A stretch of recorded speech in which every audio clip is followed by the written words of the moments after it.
Well, it goes back, that's for sure. I suppose law goes back to when I was drafted in 1969.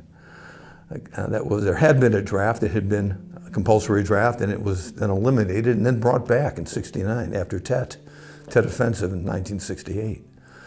I got called up, I was going to go up in February of 70, so I went and joined two branches of the service, Air National Guard and an Army Artillery unit out of Redwood, New York, familiar area for me. I went in for my physical, and at the end of a 2-hour physical, I put my hand down on the table. I have a little congenital issue there, and I said, I didn't know where to put this on the application, but I got this thing. It's called 3 fingers and a thumb, missing the hand. Who do I tell about that? And the guy said, you tell the CO after we're done here. So here I am standing in my shorts in front of a CO there who's pouring through hundreds of pages of the Code of Military Regulations. He says, son, we can't induct you, but we can always use a good man. For the first time in my life, I think it took more than 2 seconds to respond. I said, you mean you can't force me to join, but I could enlist if I wanted to. He said, that's right, sir. I took a moment and I said, you know, if it's all the same to you, sir, I'd just soon go to law school next year. And that's when I decided to go to law school. Because truthfully, I was planning on going into the service. I had no plans, had no graduate schools. So I finished that and I went and I applied to 3 law schools, got into 2 of them. And my wife said, where did she want me to get a job? So I told her I was going to Syracuse, law, get a job in Syracuse. And so started my law career and the next 53 years with my wife. Podcasting is another story. I've already put my 50 years in with law. I got my certificate the other day from the State Bar with a hearty thank you. And I said, what am I going to do? I love this building. It's been with me for 31 years. Not as long as my wife, or my family, but you know, I'm a relationship kind of guy. I didn't want to sell it. I didn't want to sell it, take the money, and spend my time with my stamps and horses. I don't own horses, but I love to ride. Just love to ride. So I decided to keep the building, put a new roof on her, and then JC, boy, he's been in my life for over 5 years now. JC and I decided, let's do a podcast studio. That's something I know absolutely nothing about. He knows quite a bit more, and he's been doing YouTubing for years. So I said, what the heck?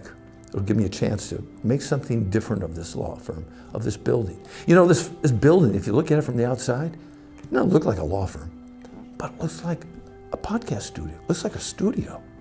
That's what it looks like. So I think this building is now going to become something that it has aspired to since I bought it some 31 years ago. And it's a shell right now. We're about 80% done. We got 20% more, and it's going to be a hard 20% because it's the detail. And you know what where the devil is, right? Always in the detail. And that's what this is about.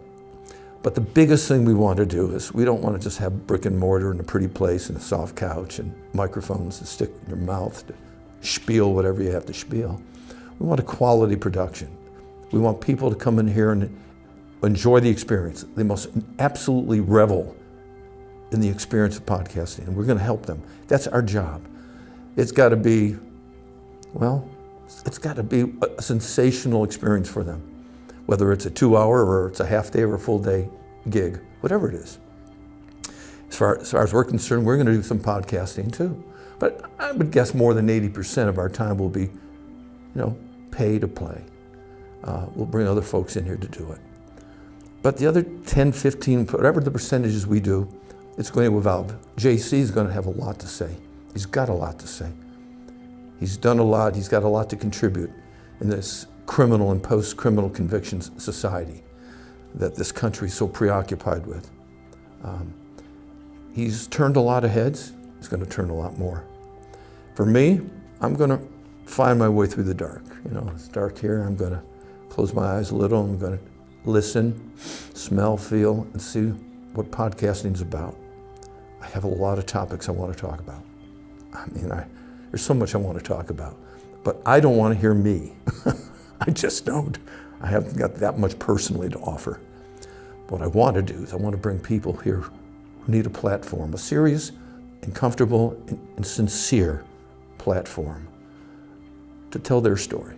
I know an awful lot of people. I don't have a lot of friends, but I got a lot of acquaintances. There's a lot of stories out there. And people want to hear good stories. They want to hear true stories. They don't want to hear the BS. They don't want to hear the junk that comes from, unfortunately, the news media every day. So-called facts that are turned and twisted by talking heads. I don't want to be a talking head. I look at a Bill Maher as more of the kind of guy I would like to be. I don't consider him a talking head. I consider him a very intuitive, smart individual who's out there trying to bring out the best and maybe the worst sometimes in the people he's talking to. I don't doubt there's a lot of editing that goes on in that business. And there will be plenty in this business. We're not going to do any live streaming, but we're going to do, we'll do our share of stuff that gets edited in some fashion, I'm sure. But it's got to be, I don't know, it's got to at least be meaningful to us, right? It's got to be a topic that's going to be shared with other people. Otherwise, we go nowhere. And then pay for play will be 99.9% of what we do. Yeah, time will tell. We just want to tell some good stories, but through other people, the people who lived those stories, not me. I hope you don't hear me talk any more than I am now. My goal isn't to talk. My goal is to bring out stories that warm your heart, will encourage you, will give you courage, will give you inspiration. I want you to walk away from these things saying, holy mackerel, how did this person survive? How did this person get to where he or she is today? How did she achieve these things with all those hurdles? And are those hurdles true? I mean, we hope it's a believable story. And our research is going to be such that I hope that we will uncover the truth. I mean, it's not, these aren't exploratory. We're not trying to, no exposés here. We're trying to just calm, simple stories, because the real stories of people, not the exploited ones, the real stories of people are really the most fascinating. There is no real story that's made up.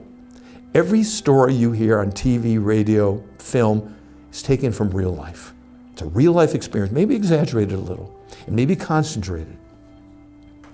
But it's real life, and that's what we want to bring. Nothing AI, we want real people, not AI.